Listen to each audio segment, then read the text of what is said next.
বকুলের রান্নাঘরে সকলকে স্বাগত জানাচ্ছি। আজকে তৈরি করব সহজ সরলভাবে ডিমে আলু কারি। তো প্রথমে ডিমগুলোকে সেদ্ধ করে খোসাটাকে ছাড়িয়ে নিয়েছি। আমি আলু দিয়ে বানাবো, আপনারা চাইলে এমনিও বানাতে পারেন। আর একটা ডিমের কিন্তু একটুখানি কুসুম বার হবে, এটা কিন্তু সকলের ক্ষেত্রে হয়ে থাকে।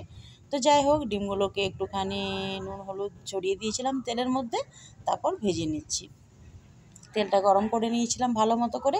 এবার কড়াইয়ে তেল বসিয়ে দিয়ে তার মধ্যে দিয়ে দিয়েছিলাম একটুখানি পাঁচফোড়ন আর একটা পেঁয়াজ। পেঁয়াজটা ভাজা হলে তার মধ্যে বেটে রাখা মশলা দিয়েছিলাম। টমেটো বেটেছিলাম কিন্তু মাস্ট। টমেটো ছিল, আদা রসুন ছিল, আর পেঁয়াজ ছিল, আর একটুখানি জিরে ধনে ছিল। বাটা মশলা দিয়ে করেছিলাম, তার জন্য স্বাদটা হয়েছিল দুর্দান্ত।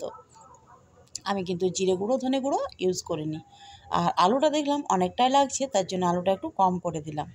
বাটা মশলা দিয়ে রান্না করলে কিন্তু রান্নার স্বাদটা একটু আলাদা তো হয়ই। তো দেখুন, মোটামুটি কষে নিচ্ছি। কষতে অসুবিধা হলে একটুখানি জল দিয়ে দেবো। তারপর দিয়ে দেবো একটুখানি সানরাইজ শাহি গরম মশলার গুঁড়ো, আর একটুখানি কালারের জন্য দিয়ে দেবো কাশ্মীরি লঙ্কার গুঁড়ো। তো জলটা সেই মতো দিয়ে আর আমি গুঁড়ো মশলাগুলো দিয়ে দিয়েছি। এবার আরও ভালো করে কষে নেব।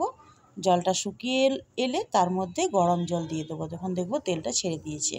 আজকে গরম জল করা ছিল, দিলাম। রোজ কিন্তু দেওয়া হয় না, জানি যে রান্নাতে গরম জল দিলে ভালো হয়, ওই যে করা থাকে না, দেওয়া হয় না। আজকে গরম জলটা করা ছিল, দিয়েছি।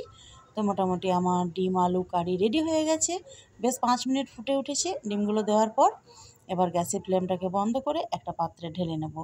আর আলুগুলো মোটামুটি সেদ্ধ করে নিয়েছিলাম, চাইলে আপনারা তেলেও ভেজে নিতে পারেন। আমি নামিয়ে নিয়েছি আর একটা পাত্রে ঢেলে নিয়েছি। কাশ্মীরি লঙ্কার গুঁড়োটা দিয়েছিলাম, কালারটা যা এসেছিলো না, অসাধারণ কালার এসেছিলো। চাইলে আপনারা সাদামাটাভাবে রান্না করে নিতে পারেন। তো ডিম আলুর কারিটা কেমন লাগলো অবশ্যই জানাবেন, জানাতে ভুলবেন না কিন্তু কমেন্ট বক্সে। আজকের ভিডিও এই পর্যন্তই, আসছি কোনো একটা পরবর্তী ভিডিও নিয়ে। পারলে কিন্তু আপনারা অবশ্যই এভাবে ডিম আলু কারিটা বানিয়ে নিতে পারবেন। যদি আলু পছন্দ না হয় বাদ দিয়ে দেবেন। সকলকে জানাচ্ছি গুড বাই।